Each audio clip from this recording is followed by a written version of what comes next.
Hi everybody, welcome to Fast Homebrew. Today I'm making an IPA with Nelson hops, which have been in short supply for the last year or two. So when they came in stock, I bought a whole bunch, and now I've got enough for an IPA because I went a bit silly there. But anyway, let's see, I've got my water, and here's my sack of grains. I suppose the homebrew store ran out of the plastic bags that they normally use, but anyway, it's going to be awkward. I'll just kind of dump them in here. Yep. Try and do it slowly, but I can't. So that means I'm probably going to get some clumps. So fishing around here, yep, sure enough, lots of big clumps. So I'll just bash them out as best as I can.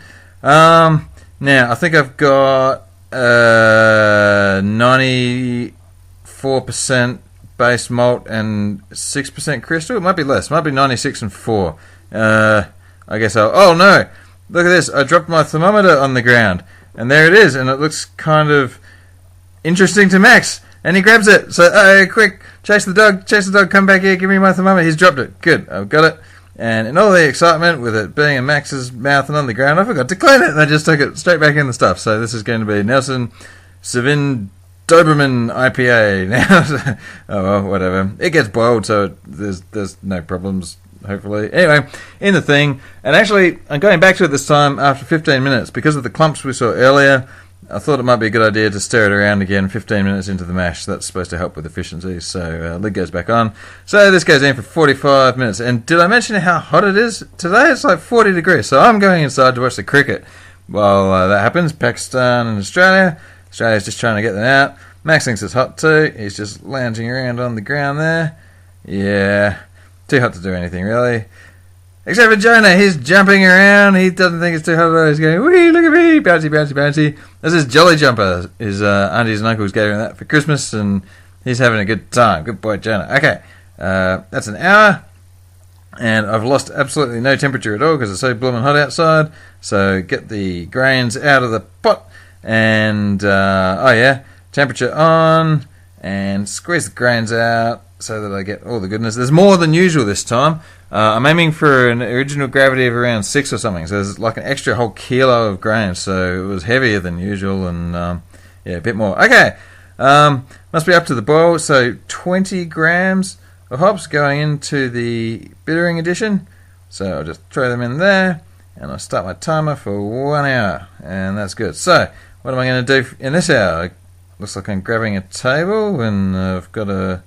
I've got a beer. Oh, I'm making a tasting video. Look at that. This is sort of behind the scenes stuff as I set up and pour and everything. And, well, I guess you're just going to have to subscribe if you want to see the actual video and how it comes up. Anyway, 5 minutes to go. I'm adding 75 grams of Nelson hops. That's a lot. That's, in fact, a personal world record for the amount of hops that I put in one hit. And I'll just see how much I got left over here.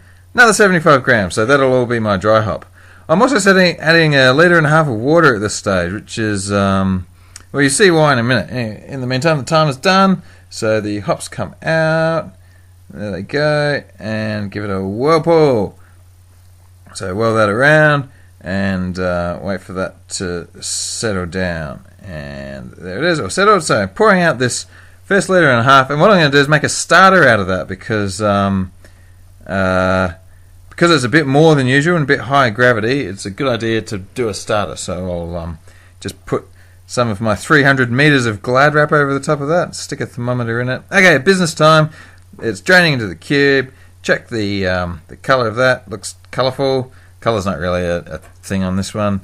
And I'll just pour the last bit that I can out into the cube. And that's almost done.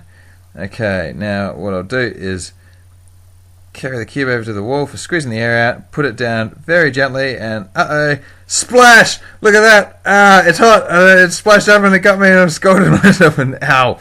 That was, nasty. Anyway, now I'm squeezing the air out much more safely.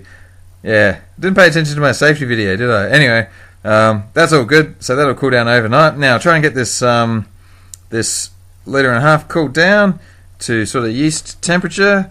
And it's actually proving to be a bit harder than I accounted for, so I'm just putting some blocks of ice in. These aren't exactly sanitized, so it's not the ideal situation here, but sometimes you got to do what you got to do. So In goes the yeast. Temperatures come down to about, I think, 19, 20 degrees on that now, so that's all good. Here's another bit of my community pack of Glad Wrap.